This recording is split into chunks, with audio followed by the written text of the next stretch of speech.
What's going on, guys? Welcome back to another episode of Hangin with Matty D. It is Thursday night. The heat wave broke a little bit here in San Diego. I don't know if everyone back in Jersey still got it, but yeah, I got a guy in us tonight. He does something pretty big for the veteran community as well as the active duty community. You might look at him and think he's on the show Here and Now from HBO because we all thought he was. But Mr. Chris Soriano is in the house with us tonight. What's up, Chris? Hey, what's going on, brother? Thanks for having me on I your know, show. man. I'm happy I got you here. You know, I literally, the only reason you're on here is because I didn't know you run Clever Talks, but B, I saw you were going to the Trident Coffee event with Eric like a couple weeks ago or whatever, and I was like, oh, this dude looks like he might have some shit going on because you had a legit picture, and you know what? That's what a picture can do for you, so it can get you on the show. But hell yeah. Yeah, man. Thanks for coming on, man. Absolutely. No, I mean, I'm here to sit down and hear what you're about, and anything I can do to contribute. Hell yeah. Of course, man. Good conversation. That's all we need, baby. Yeah. But so where are you from? I'm from San Diego, born and raised. Oh, okay. I know. That's why you got such good skin. Yeah, I'm brown and tan and get the freckles. But my father's Filipino, so was my mother. They came here from the Philippines. Father's in the Navy, mother's a nurse, and Did they meet at the Naval Hospital? No, they didn't. That's funny. They might have met down the street. But, Okay. and I've always had a passion for the military because my father was serving, and I was just like, man, you know, I never really committed because I took the college route, and so. We built Clever, but we could get into that. Yeah, we'll get into that a little bit later. But Right. So you are a journalist, by trade, I guess you would say, Yeah, right? Okay. yeah. But you have a pretty interesting story because I read your website and I did a little research. So you didn't get into state the first time, correct? Oh, heck yeah. Yeah, I didn't get in San Diego State the first time. So what happened? Oh, man. Whether you believe it or not, I know Asians do good in school, but I'm the opposite. I'm the one who did bad in school. I had a 1.98 GPA. Okay, I'm right there with you, but I'm not Asian, so it's like it's known that we have that. But a Pacific Islander or anything. I don't know if we got the other side of the genes, but I didn't have the smarts to do well in school. You know, I had a 1.98 GPA, and so I applied to San Diego State, hoping I'd get accepted, and I got denied. I got denied for the obvious reason you got to have a 2.50 or better. And so I remember my counselor, man, counselors, they all suck. I mean, no, okay, some of them are good, but a lot of them aren't good. And this one counselor told me, you know, just forget college. You didn't have the GPA. So I said, screw this. I believe every rule has an exception. So I said, I'm going to hit up the dean of the university, and I'm going to try to convince him that I'm different. And so what I did was I sent him an email, and I said, yo, I didn't say yo, but I said, hey, I didn't even say hey. I just straight up told him I believe every rule has an exception. and you're how old at this time? I was probably like 18. Okay, so you're a senior high school? Yeah, okay. yeah. And I told them, you know, I believe every rule has an exception. I believe Martin Luther King got out of Birmingham jail because of his words and his letters. So I believe that I can show the world who I really am and make the Aztecs proud. And so I sent that out not knowing that, you know, I'd get a response like a week later, and they were like, yo, your email has been forwarded to an admissions appeal committee, and in order for us to let you in, it's got to be unanimous. And I swear to you, I didn't even know what unanimous meant. I had to Google it. And so from that point on, they sent it to an admissions appeal committee, and it was unanimous, and I got into SESU. Really? Despite being told no. I think I'm the only person that happened to, or one of the very few that took a denial and reversed it because of that, you know, verbal judo on them. Were you thinking at the time that I'm going to submit this and probably nothing's going to happen, but I can at least say to myself that I did something rather than just taking no as the answer? That's exactly it. I said I'm going to give it a shot, and if I get nothing back or crickets, at least I did my part. But I'm going to do it badass. I'm going to throw in history. I'm going to do whatever and say, y'all better let me in. And that's what happened. I sent it from my BlackBerry. I had a BlackBerry at the time. Oh, man. You remember BlackBerry? Yeah, I know, right? Fucking the whole keyboard the on that thing. buttons. I hear that stuff's coming back. But okay, Probably. I was listening to, I think, with off subject, but I forget what the podcast is called. The guy does like video interviews with I wouldn't say extremely famous, but very well-known people, and he did one with Vanilla Ice, who now is not as famous as he was, but yeah. They were talking about how nothing's nothing now is new. I don't know where I'm going with this, but nothing now is new, and everything is from the 90s, like the way the people's shoes and stuff like that, the style and all that stuff, and nothing. He said when people look back on history and they see from like 2000 to 2017, they're gonna see like a blank period because everyone's on their phone. Like all they're gonna have to show is the computer for that period of time and the advances the computers make. Like fashion or anything like that hasn't made big of advancements where it's like groundbreaking. So this might be a side effect or a ripple effect of like some disastrous event, because that's never happened, right? We usually progress as a nation. Exactly. I don't know. I mean, this is coming from Vanilla Ice, so I don't know how accurate it is, baby. But I didn't think about it until he said that, and I mean, he made a good point. If you really think about it, nothing's really changed that much. And I'm always thinking, what's going to be next? Right, you know what I'm saying? Yeah. Like, and there's blankness, so nothing's happening. Exactly. So there's nothing going on. But so you got in a state. But something you said, and I read this too, that you just said is every rule has an exception. An exception. Right. What made you say that? Like get that? Well, were you just a cocky young kid? Or no, hell no. I didn't even talk. I was a nerdy kid who didn't even get damn good grades. So but I think it came from the heart because, I would watch these movies of, these successful people that, you're always rooting for that guy who's the underdog and he makes it. So I think it was just a combination of words that I just said in a cool, sexy way. Like every rule has an exception or, I came up from a ghetto area in San Diego, Skyline. I grew up in that area. So a lot of the kids weren't going to college. Where's Skyline at? Skyline's like down south, like South Bay going toward, close, not really close to the border, but a lot of the kids there don't advance. They have poor test scores. I'll even get into I was hazed into a Latino gang at 13, and I ain't even freaking Latino. My last name is Soriano, so I didn't do it voluntarily. Like I was just hanging out, going to the taco shop, and a bunch of Latinos said, "Hey, yo, let's welcome them to the family," and I got jumped in, and I'm like, "Welcome to the family? What family? This ain't my family," So and that happens regularly to people. They just find people, welcome, you're part of the set, and I'm like, man, but. Just to convey that to SDSU that I'm the different guy, So my point there was driving home that every rule has an exception. Yeah. It's true, man. Yeah. I think the same way. I think I was listening to another guy. I listen to a lot of people talk, but one guy said there's no I think it was Brett Ernst on I forget what the podcast, Joey Diaz's podcast. Shout out to them. They probably don't know who the fuck I am. But anyway, he said there's no right and wrong answers. There's only right and long answers. Oh damn, that's so. I thought that was pretty. I thought that was pretty knowledgeable. Bro. Right and long answers. Yeah, so I mean, the narrative there. You just keep going, I guess. Yeah. So you got into state. Yeah. And then what happened? So I got into state and, I'm walking on the campus, but there was a different type of voice in my head. Everybody was partying and stuff, but I'm like, I shouldn't even be here. Mm-hmm. And it's like when you are given another life where you're like, man, I better not F this up, because I should be working at like the mall or something if I didn't get into state, getting some, regular job and waiting another year. So much can happen when what you saw and you envisioned doesn't happen. And so it happened for me. And so when people were having party and stuff and all that, I was like, no, I got to be serious because this is my thing. And my dream was to become a journalist. I really did. And but I applied to every journalism station here saying, can you give me an internship? Can you hire me? Nobody wanted to hire me in San Diego. So I was like, oh, hell no, I'm going to find another way. And back to that, every rule has an exception. Mm-hmm. And I applied to every single station out of state within the West Coast. And this small news station in Arizona, NBC, KYMA, hit me up. And they were like, yo, are you interested? And I was like, I will drive there every weekend and work Friday, Saturday, Sunday, 30 to 40 hours in 3 days, just like firefighters do, if you'll give me an opportunity. And so I came in for the interview and I killed it. Really? Yeah. So for how long did you do that? For about a year. And how far is that drive? It was about 4 hours.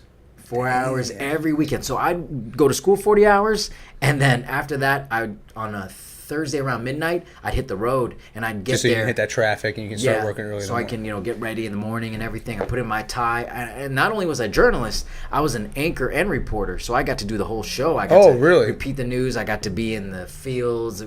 So that goes back to tenacity and not taking no for an answer. Mm-hmm. And when most people would wait till they graduate to get a job, I was getting mine while I was still in college. Mm-hmm. So when most so you did that for during the school year? Yeah. Oh, wow. I did it, and people thought, because it's crazy. You go back to school, people are talking about, I was at this party. I'm like, I covered a homicide, a suicide, a car bomb, not a car bombing, but a drug tunnel. Mm-hmm. This was my regular day stuff. So anyways, when I got out of college, I got hired here in San Diego at One American News. It's a cool news channel. Are they still around? Yeah. Okay. Actually, I don't even know. Maybe I think they're right down the street from here. Oh, really? Yeah, Pacific Beach. So they're in Pacific Beach. Yeah, they're like in between La Jolla and Pacific Beach. They're right off by the Harley Davidson place. Yeah. I gotta write that down. You're gonna stop by there. Yeah, they better feature you on the show. I know, right? So, I didn't know that they did that. By. So how long did you work for them for? For about a year or two. Okay. So and then what happened? From there, I just realized, man, the news, they say if you watch the news, you lose. And I got the hits because it's all negative. If it bleeds, it leads. And I was like, I don't want to surround myself repeating stories of people dying and death. Mm-hmm. And so I said, let me walk away from this. I was making good money. I was doing my thing. I mean, when you're a journalist and you meet other people, you're at a bar, you're like, I'm a journalist. They're like, dang, this guy's got some, a story behind him. And but that was it. It was a hype, and I wanted to be real. And so I left, didn't have anything. I quit my job, and then I said, I want to start something. And that's where I had the idea of like TED Talks. I was so inspired. And, I didn't know it was going to be for the military. Yeah. So. Yeah, I want to go into that 100%. But I want to go back on what you said with the new, if you watch the news, you lose. Yeah. So why do you think that is?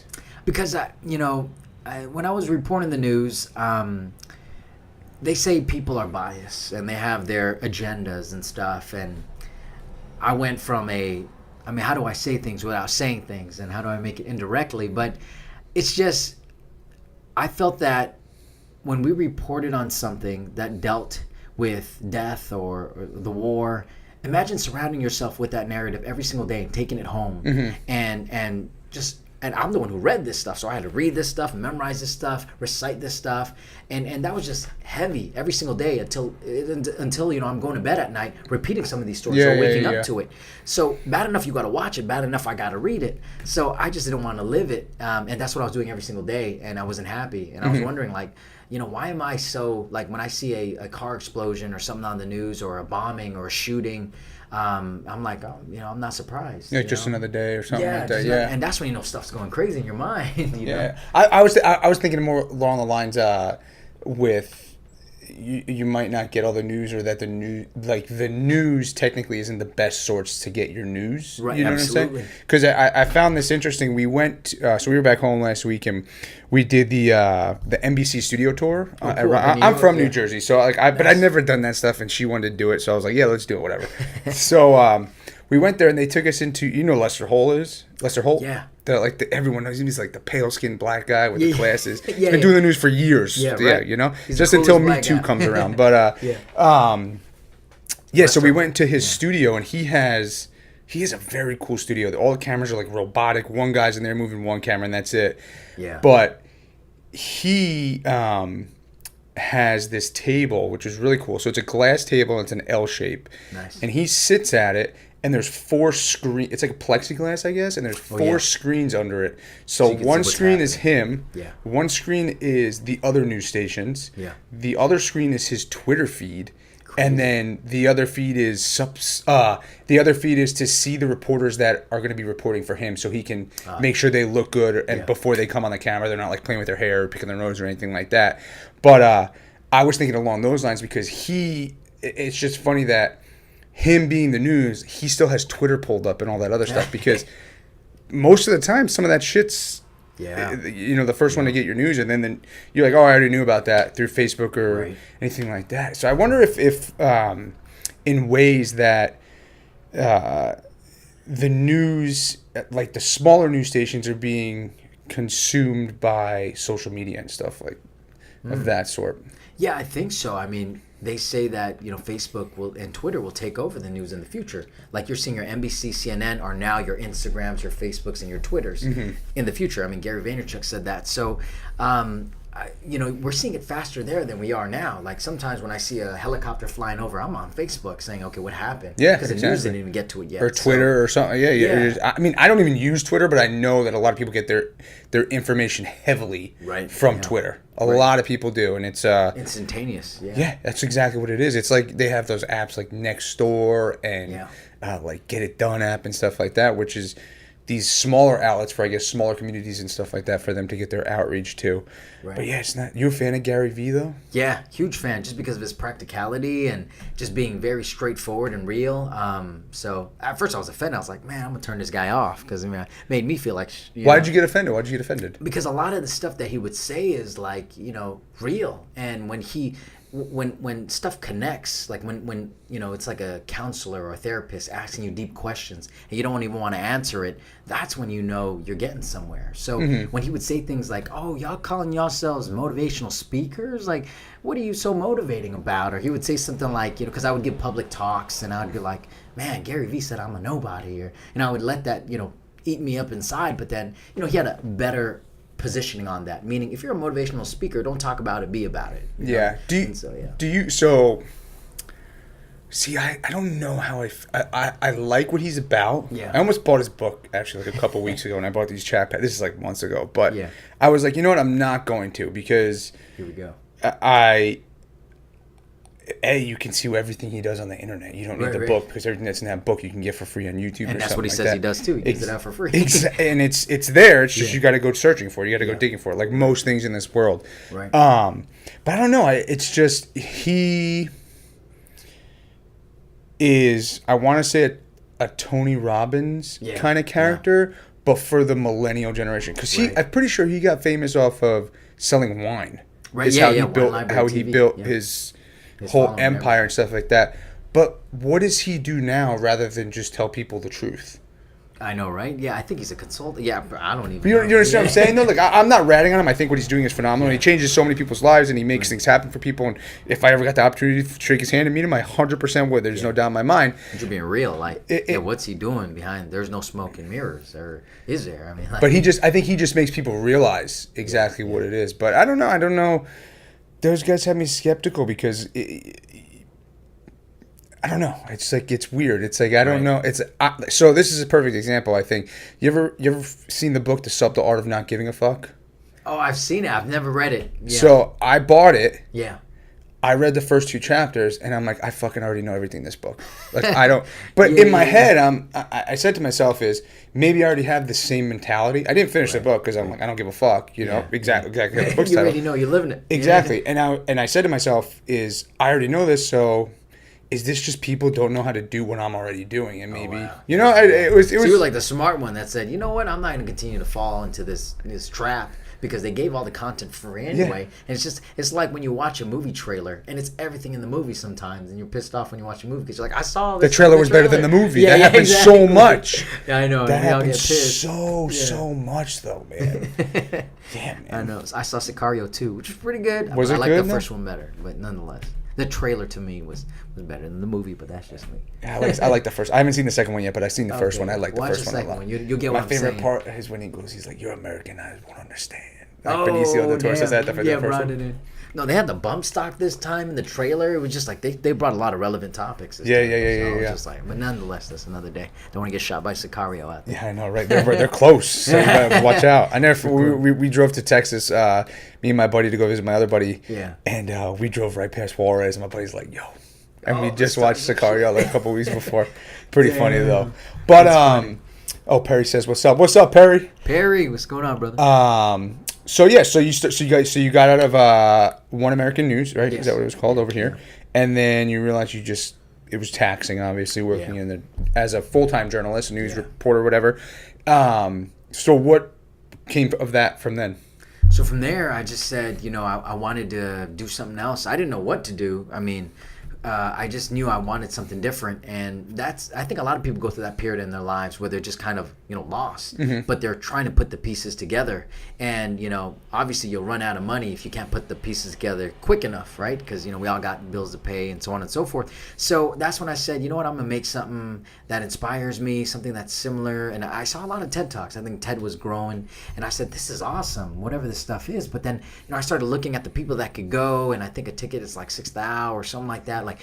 For a TED Talk? For a TED Talk ticket, yeah, to go. $6,000? I think it's like $6,000 to $14,000. That's starting, and it goes all the way up to like 20. That's like the legit TED Talk, Yeah, so the like legit. the top of the top Yeah. TED Talk. Okay. Or there's TEDx and there's TED Talks. So, Okay, because I have like a buddy who talked at a TED. I think he talked at a TED Talk at like as a college or something. Yeah, that like might have been a TEDx. Yeah, TEDx. I think it was. Yeah. So I saw this and I was like, man, I want to create something like that, because I believe that these ideas that people can create to create change. I mean, that's why we're here today, right? You got good ideas, I got good ideas, and so from there I said, all right, let's make this. And then I said, but let me make it for the younger generation.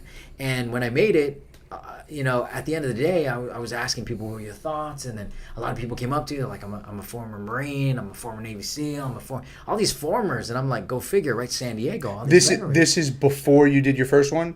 This is right when we did our first one. Okay, it was at the Hall of Champions, and we weren't trying to do it for the military. We were just trying to inspire with some of these speakers we had, and the audience is what paved this way for veterans. Were your speakers when you did the first one? Were they veterans? Most of them, or were they all? Two of them were. One of them was C.T. Fletcher. Oh, okay. Yeah, I didn't even know he was a veteran, right? And the second one was yeah, he is a vet, right? Yeah. Army vet, I believe, and Ted Williams, another Army veteran. He's the homeless man with the golden voice or something like that. So Ted Williams? Yeah, he's like he was on NBC for being homeless. Oh, I know who you're talking about. Yeah. That was pretty cool, and they all came for free, and they all spoke and they shared their story. That was here? Yeah, that was here in San Diego. Nice, man.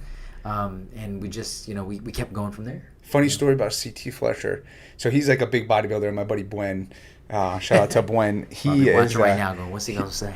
Yeah, Bwen came on the podcast a long time ago. But so he sends me a picture. He's like, "Yo, you know this dude?" And he sends me a picture of some dude I went to high school with. Yeah. And they were just online, and they were getting C.T. Fletcher's autograph because he was like doing autographs. And my buddy, he heard him say my hometown, and he's like, "Oh, I'm in the Navy with some guy named Matt."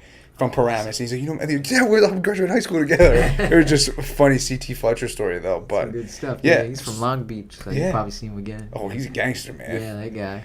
But so before we got into Clever Talks, I know you sent a message to somebody, correct, to get Clever Talks started. Oh yeah. That was Mr. Mark Cuban. Right? Yeah, let's get into that, man.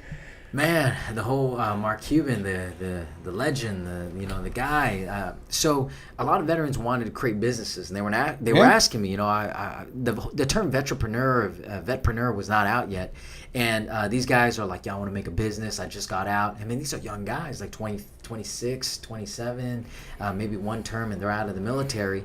And I'm like, I ain't the most qualified guy. I'm a nonprofit, but I got to find you the right guy. And I remember being late in the office with my co-founder, Hillary, and I was like, how the hell are we going to get somebody to give these guys advice? I feel like this is like on me if I mess up, And so I was like, who's the most gangster to give these guys advice? And that's when I was watching Shark Tank, and it was on loop in the office, and I was like, fuck, let's ask Mark Cuban. Let's ask that guy if he wants to inspire these troops. And sure enough, I Googled the email, because she was like, you're not going to find his email on Google. Oh, you'll find it. Yeah, you'll hella find it, right? So I Googled it. It was on page 5, and it was an article from Silicon Valley Times. If you put Mark Cuban's email on Google, you'll find that article I'm talking about. And boom, there it was in bold, and it said, Cuban has invested into multiple ideas. Feel free to pitch him. Here's his email. I was like, that's gold. They gave away the blueprint. Yeah. So I copied that thing. I said another inspirational email like I was back in college. And I said, Mr. Cuban, the veterans here in San Diego would really love to hear from you on how to help them with their businesses. I mean, I made it so cool. And 30 minutes later, I get a response from that email. And it's like, I just got chills. That fast. And I'm like, and then he says something like, how long is the program? Like, just very detailed questions. And at first I didn't believe it, because I was like, this could be a scammer, from another country or something. And so I responded, though, promptly, and I didn't hear anything back. And so the next day, You were probably waiting. yeah, I was up till midnight. You're the only one who asked that. I was hella waiting. Even before I went to bed, I'm like sleeping. I'm like looking at my watch, like nothing, man. And so, but the next morning, I got calls from Dallas. Like I saw the area code, and then I was like, man, this guy owns the freaking Dallas Mavericks. This could be one of his boys, you know? And so I pick up, and sure enough, it's some of the gatekeepers or some of the other people. And I'm like, oh, man, and they're asking me questions like, why do you want Mr. Cuban to come down there? And, so on and so forth. And I'm like, because I like him to inspire our veterans. I think they want to hear from him. And, call after call, because it seems like when you're at the billions at the top, it's not just one guy. There's multiple guys you have to talk to vet you out. And probably an hour's worth of vetting from different people, and I didn't hear anything. Like a couple of days, they said they were going to get back to me. They didn't get back to me. A week went by. I can't even imagine. I'm sorry to interrupt you, but what you were feeling. Yeah, man. Because I know myself. And crushed, And I was just like, Jesus, what's going on here? So I followed up with one of the publicists, the gatekeepers, and they're like, oh, Mr. Cuban will respond to you in a bit. And I'm like, wow, am I going to wait? And so I waited another 2 weeks, and I followed up again. I got the same response via email. He'll follow up with you. And then finally I kind of got fed up, because I was like, man, I don't want to keep following up with this guy if he doesn't want to speak to our vets, And so I talked to the publicist one more time, and I was kind of upset. And, I was trying to step up, and I said, yo, like, I can't keep following up with this. Is he in or is he out? And he was like, that's what you got to tell him. Email Cuban right now and ask him if he's in or out. And I'm like, I can't say that to a billionaire, So I remember emailing him very nicely saying, Mr. Cuban, I hope you're doing well. Hope you have a beautiful day. I was wondering if you'd be in or out to come to our conference. And then sure enough, 30 minutes later, he responds, I'll be there, in 3 words. And I was like, damn, I'll be there. And I talked to my team, and they're like, should we tell the news? I was like, fuck it, let's tell them. And just so you have already done your first one, or was this for this the first? This was our third one. Okay. We did, a big one, and we did the second one and the third one, and this was like the fourth one, And when he said I'll be there, no contract, not even a handshake, just those 3 words. I mean, how do you hold a billionaire accountable? And so I was crossing my fingers the day of the conference. 1,000 vets waiting for the show. Here? This was here in San Diego, and we were coming close to a speaking time. 30 minutes out, I'm like, these vets are gonna kill me. Cuban's not here. You're probably sweating. I was sweating bullets. Time's going so fast too, probably for you. I was trying to stop it, with time, because I was like, man, when's he gonna be here? I need some checks and balances. Well, sure enough, I get a call. Chris, Cuban's here. I was like, thank God, And I remember greeting him, and he's like, you're the one who sent me that email, right? I was like, yep. He's like, awesome. You ready? I said, hell yeah, I'm ready. But in my mind, I was fucking hella scared. I was like, hell no, I'm not ready, So I didn't eat anything the whole day. My breath was kicking. I was getting dizzy. And I was just like, let's do this interview. And then sure enough, the rest is history. Yeah. Really?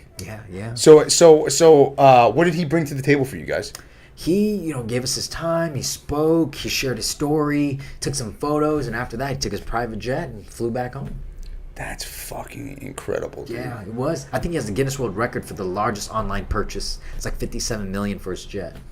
He bought it online? He bought it online, yeah. Ain't that some crazy stuff? I'm like, no that's way. ridiculous. I think he still has it today. Bought it When online. when you got through to him, is that when you realized I have something here? Is that Or what was the turning point for you? Because you just had one recently, if I'm not mistaken, correct? Yeah, we did. We had one about. Just pause. Yeah, do what you gotta do. Awesome. We had that. Our last event was just right here, but we didn't have Cuban. He was our title sponsor. He sponsored our event and everything. That's awesome though that he still keeps in touch with what I'm saying, with you guys. Yeah. Yeah, he does, just because he's like the #1 advocate of veteran-owned businesses and stuff. He's the only shark that invests the most. Very active, but. We had a different type of ball game now where it wasn't Cuban, but it was like Marcus Luttrell, and it was like Rob O'Neill, the guy who killed Osama bin Laden. And, when you're dealing with these people, it's like another level of veterans. One's very controversial and one's super loved, both on the same stage. And, we were posting Rob O'Neill stuff, and people are like, he didn't really kill Osama bin Laden. And I'm like, I'm not going to tell that to his face when I meet him, because like I'm shaking this guy's hand on stage. I'm talking to him. And at the end of the day, we're all people. And what makes us different is what we do, the courage, the steps that we take. And I till this day don't know if he did, but, I believe that he did, Yeah. If he killed Osama bin Laden. What do you think? I'm gonna keep my mouth shut though. Yeah, we all talk. I've had a couple SEALs on here too that they know, like they all know each other in the community and stuff like that. Yeah. But you know what? If that's the story that he sticks to and that story that he goes by, you know, I think you just gave your answer, bro. Yeah, but you know, it's I'm not gonna speak for the SEAL community, but I feel Perry's gonna start talking. Yeah, I know Perry's gonna start getting honest, but they say they seem to have a lot of back and forth with people saying some stories are false and some stories. But you know what? I wasn't there. I can't speak for it, so I have no idea. You know, I keep my hands off that. But I'll tell you one thing, though. I think our generation of Navy SEALs have definitely made the community much more known. And I mean, some advice, some of that goes to the movies and such, and having these stories that were phenomenal be made and stuff like that. But when you have guys that make such a big impact, such as Marcus Luttrell and O'Neill, and you can get them to speak, veterans are going to listen to them. Right. So when you're getting these, I saw you have Jocko coming in October. Is that correct? Pretty cool. That's going to be he is like God, and especially the podcasting world. I mean, he's friends with the big hitters like Joe Rogan. He's friends with all those guys. You know, you're gonna be put on the map, dog. No, I mean, I think we're just gonna keep doing it. And like I told you, man, 5 years we've been doing this, no salaries. My team and I, we give everything we got to the veteran community. And it's, you know, you hear about all these nonprofits that take advantage of other people and so on and so forth. I think, you know, it'll just speak for itself in history when, you know, 10 years from now. You just got to keep pushing, man. That's the biggest thing. Yeah. That's where people, I think, come to the halt in the road is when they come to a door, they come to a wall or something like that, and they don't go over it, or like you said, it goes back to what we talked about originally. Like there's what was it again? To every rule. To every rule, there's an exception. There's an exception. They just gotta find the exception to get over the wall. Tattooed on his table. I know. You gotta write that before you leave. Don't forget. But yeah. So what? When you started doing the Clever Talks, what was the main purpose? Was it just to get more people motivated, to get motivational speakers, or what was your main focus?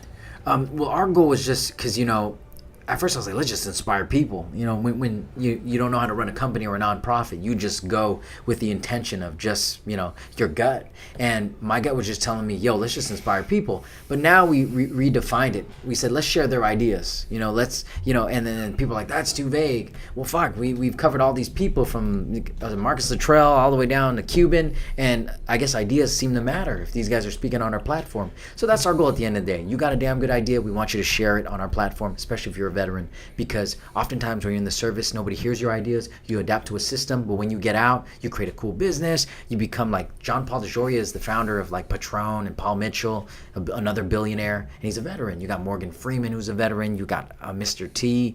You know, all these cool vets. Yeah. So when people come to Clever Talks, do they pitch their own ideas, and then on top of that, you have some of these, I don't want to say motivational speakers, but I feel like keynote speakers. Yeah. Perfect.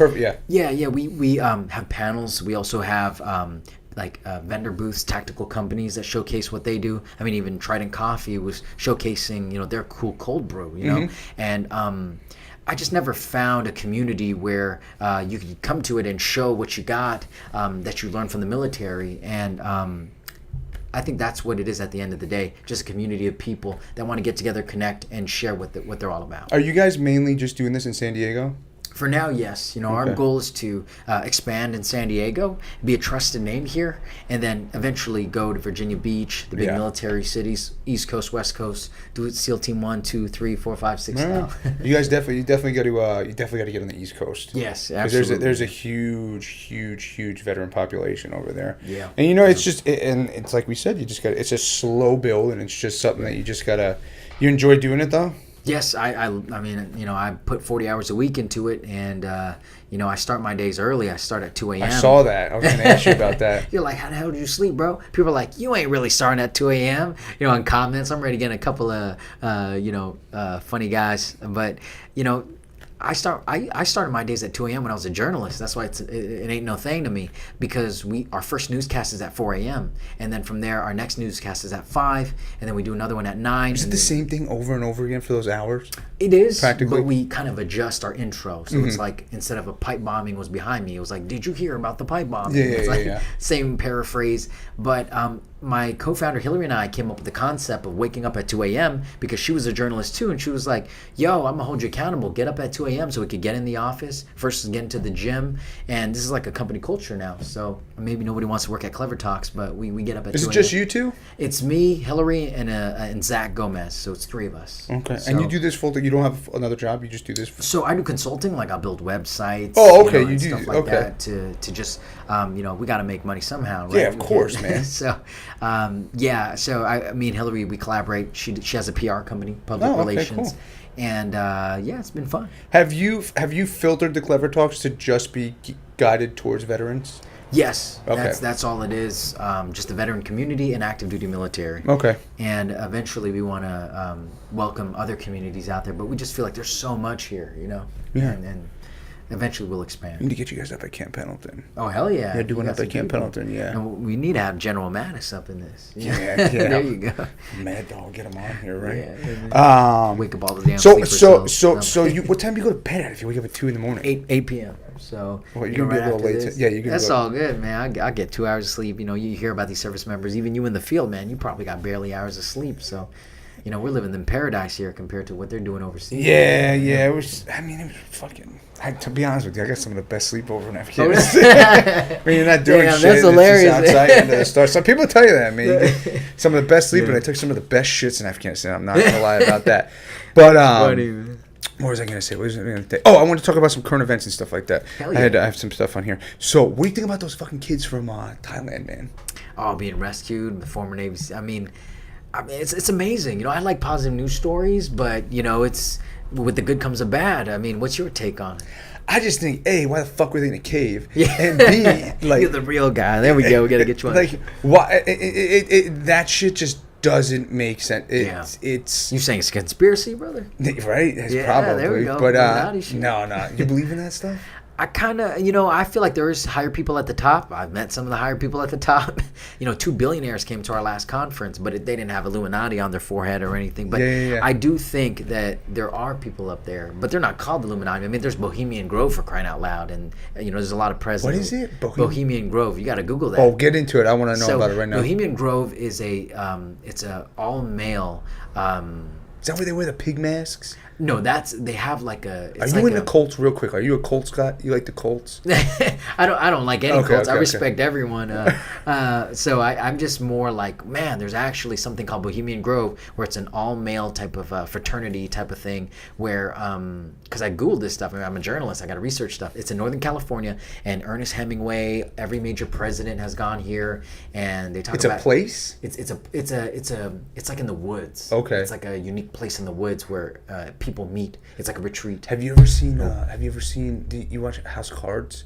Yeah, I've seen 1 or 2 episodes. Oh, okay. But I think he give you goes to that. I reason. think he goes to that. Oh, crazy. Okay, I think so because he plays the president. I think that's what he goes. He goes to something like that. Oh, wow. So that's probably what it is. Yeah, if there was a symbol of an eagle or an owl, that's what it was. Yeah. I think that was it. I might be completely wrong, everybody, but I think that might have been it. So yeah, conspiracies or Illuminati. I think there's something out there like that. Yeah, there's. I don't know.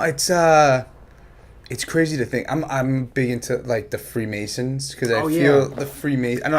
I try to get in to the Freemasons. Well, Filipinos, you guys run into San Diego, man. I think they're a good organization. It's just I couldn't have the time commitment and everything because I'm all about giving to our country. Yeah, of course. I feel like every Theodore Roosevelt, George Washington, all of them were Freemasons. So I'm like, Harry Houdini, who I respect. He was a Freemason. Harry Houdini, that's a crazy name to throw out. Right? I know, right? Fucking Harry Houdini, yeah. right? But I just wanted to do more. I felt like Freemasons is a cool thing, but I'm so busy, man. The Freemasons are getting pissed. They're like, bro, you didn't commit. Yeah, I know what you mean. I don't even know how that works. I'm white. They don't invite me to the organization in the Navy and stuff like that. That's how it rolls, man. That's how it is. Everyone thinks I'm fucking lying. You know what's going on. Filipino mafia. One will tell you himself. But yeah, man. I don't know. But those fucking kids. There was a video. I don't know if it was from the dive, but it was this guy, like a combat diver, going through this dive, and it was probably maybe that big. I'm like, no way. It's been like getting passed around on like Facebook or something like that, but I was like, no way. But why the fuck were they in the cave? They were pretty far back. Yeah. And the thing for me is, The cave, if whatever they show you, Yeah. unless something happened with the landslides or something like that, the cave goes like this and comes back up. I'm like, How don't they even get put there? exactly. And then, but I mean, compliments to everybody that saved him, and rest in peace to the guy that saved their life. But my girl's telling me they had to sedate the children so they wouldn't freak out or anything like that. It's so claustrophobic. Oh my God, I can't even imagine. I mean, I can't even go into Soak City in those tubes, let alone It's fucking nuts, man. Yeah. Yeah, I don't know. That was my current event though that I have pulled up. But Just but one yeah, I don't current know.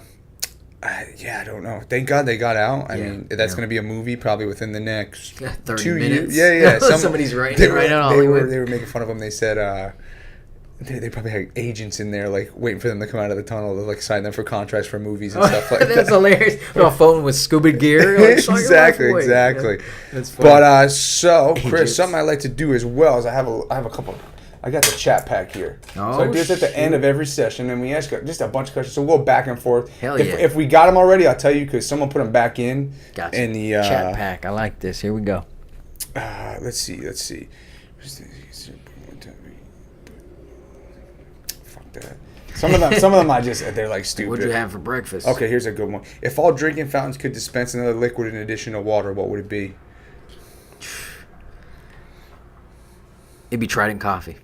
Well, all right, come on, don't just say that. I'm giving my boy a good plug. All right, if it'd be Perrier. They have it on tap I drink right now. sparkling water all the time. Like I got nothing carbonated? Yeah, carbonated Okay. water. That's all I have in my house. I just like carbonated water. I love it. Supposedly it's not good for your teeth, but I don't give a shit. It's There you better go. than drinking soda or There you go. anything- Exactly. Yeah, anything like that. diabetes and all I that. love sparkling water. There you go. See, so man, we should make a company right now called Exactly. Vet Sparkle. Yeah, It's or something like that, better like vet bubbles or something. than Vet Bubbles. That sounds All hilarious. right, you go pick one, man. We gotta go back. All right. and Oh, forth. this how this? I've Yeah, never yeah. done this chat pack. All right, here we go. Which month of the year do you think would best describe your personality? Damn, I don't even. I mean, Ooh, that's hard. It depends. Let's see. Which one about my personality? It's gonna depend on the location. yeah, the location, Mardi Gras, or something. February, Fat Tuesday. I would probably say. Ooh, that's a hard one. I'm gonna say. Fucking January. I want it. No, not January. My birthday's in November, but that's not the best month. Mine's December, so Yeah. I'm not gonna pick that either. I would say August. August? That's Yeah. random. Why August? Because it's like I love the summer. I love the beach. Oh, but yeah. sometimes it's That's like every day in San it's Diego, like bro. too hot out to where you get like annoyed, and I Oh, feel like I get yeah, annoyed. yeah. So maybe I would say August. August. Yeah, Oh, but it gets man. fucking hot. What about you? What would you be your month? Oh man, mine would be. Damn, you threw it back at me. That's how this works. I would say. I don't like August, bro. I would say February, just because of all the nostalgia of Fat Tuesday, and I'm. Are you a Mardi Gras guy? Yeah, I mean, Have I you love been? New Orleans. Yeah, I went there, never and I'll tell you, when I went to New Orleans, the women there and everybody. Sorry, I gotta make this up, right? But I mean, the women there are giving me hugs and picking me up and shit, and they're like, hell yeah! I got a tour of the Louisiana football stadium, and it was before the football game was happening. They're like, watch. At afternoon, everybody, the whole city's gonna congregate around this place. It was just so like this was like America. It felt to me like this was amazing. Like Louisiana was That's how cool. it's supposed to be, right? Yeah, you know. Ridiculous, huh? So, anyways, All right, February in Louisiana. All right, let's see what else we got. Go a couple more. people think I'm from the South the way I talk. I'm like, I don't even fucking know how that works. What you got? Some of them I just don't like, man. What is one major problem, either in your own nation or throughout the world, that you honestly feel we will have pretty well solved within 20 years? Damn, that's a good question. That's a good Man, very you good set question. me up with that. I'm getting all political, man. I can't run for president anymore. Just kidding. No. That we will solve. In I 20 believe years, in 20 years we will solve our racial, tensions, because I feel like, man, everybody's gonna be mixed by then anyway. We're all gonna 100%. be like, oh, you're talking shit about Asians. Oh, my daughter's half Asian, so we shouldn't, everybody's gonna be mixed in 20 years, I think. Yeah. Yeah, so the race issue, you're black or you're white, segregation, I'd like to hope we'd solve it by then in 20 years. What about you, brother? I think you hit the nail on the head with that one. I'm It trying to was, think. yeah. I think I don't know if it'll be Gun within, control? No. I don't even give don't even get me into that. I don't give a fuck. So I'm just like, I don't even want. Yeah, I don't give a shit. I don't talk. I don't care mostly, and I don't care about politics. But I think I wouldn't say within 20 years, but I think within our lifetime, that we will see a shift in politics to where there's going to be more than one party. Oh wow! I'm sorry, more than two parties. So there's not going to be Democrat, Republican. There's going to be like independent, but it's going to be more. Wow. It's not going to be like, is it a Republican or a Democrat that's going to be president? It could be something else, like or I think someone was talking about this. It's like in Russia, they have got like 20 different parties. It will be. There won't be one head of the country. That'll be like.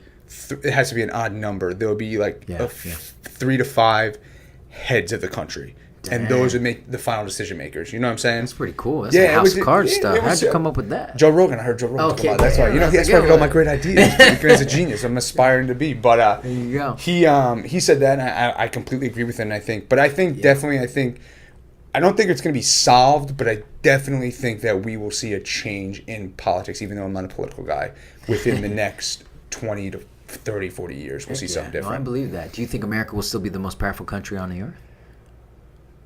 In what way? The way that we are right now? Because they say China and all that will rival us. Russia's going to take over. It's funny you say that because I was thinking this the other day people hate us so much. I wouldn't say hate us, but dislike us very much in other countries. But at the same time, whenever there's a conflict in the world, they're calling us. They always call us. Yeah, that's a good point. Do you know it's like we're the bad Ghostbusters, or like what the hell are we? But it's interesting how they they always come to us. Right. I may be completely wrong, but the U.S. totally always has its hand in the pot. And I mean, yes, we are one of the bigger, powerful nations. Right. But all these people talk yada yada, but then they always come for us to help. You think there's gonna be another world war?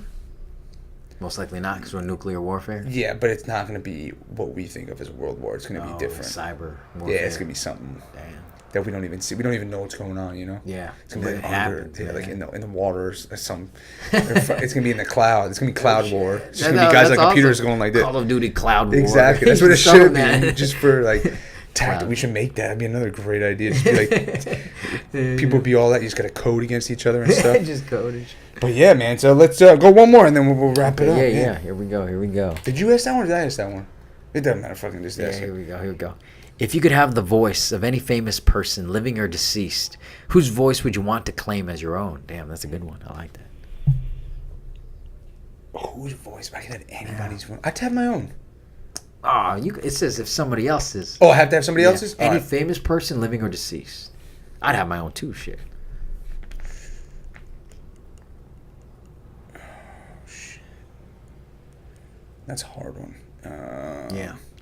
I think I would either go Bruce Buffer, the guy who goes, let's get ready to rumble. Oh, yeah. Him or the guy who... I can't think of his name and I feel ashamed of this, but the guy who used to be the voice of the Yankees, he passed away. But he'd be that's who I'd be. He like my whole life. He's been there way before I was there, and he was there, and he passed away unfortunately. But his voice is just the way over the PA system and stuff like that. It's phenomenal. Like, oh man, the games. Yeah. I wanted to say Morgan Freeman, but that's cliche. That's what I was gonna say, and I didn't say it because I was like, that's cliche. Oh man, I want an authentic, true voice. So, I'm going to go with Joe Rogan then, man. That guy's straight up legit. I thought you were going to say Barack Obama. Oh, Barack Obama. No. He's cool, though. Shoot, I wouldn't mind.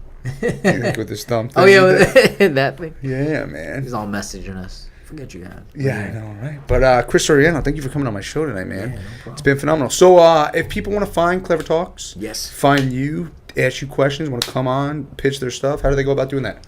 Just go to clevertalks.com, or you could email me, Chris, CHRIS, at clevertalks.com. We'd be happy to feature you. We're always looking for good speakers. So, if you know any other speakers out there, Clever Talks is where they should be at. Yeah, man. Yeah. Well, Chris, I appreciate you coming on, man. It's been phenomenal. Absolutely. It was a good episode. Great story. You got a good story. You got a really good story, man. You're doing good stuff for the veteran community. So, thank you. As a veteran myself, I'm going to speak on behalf of all of us. We really appreciate what you're doing, man. Hell yeah. And thank you again for coming on. But, guys, till next time, adios.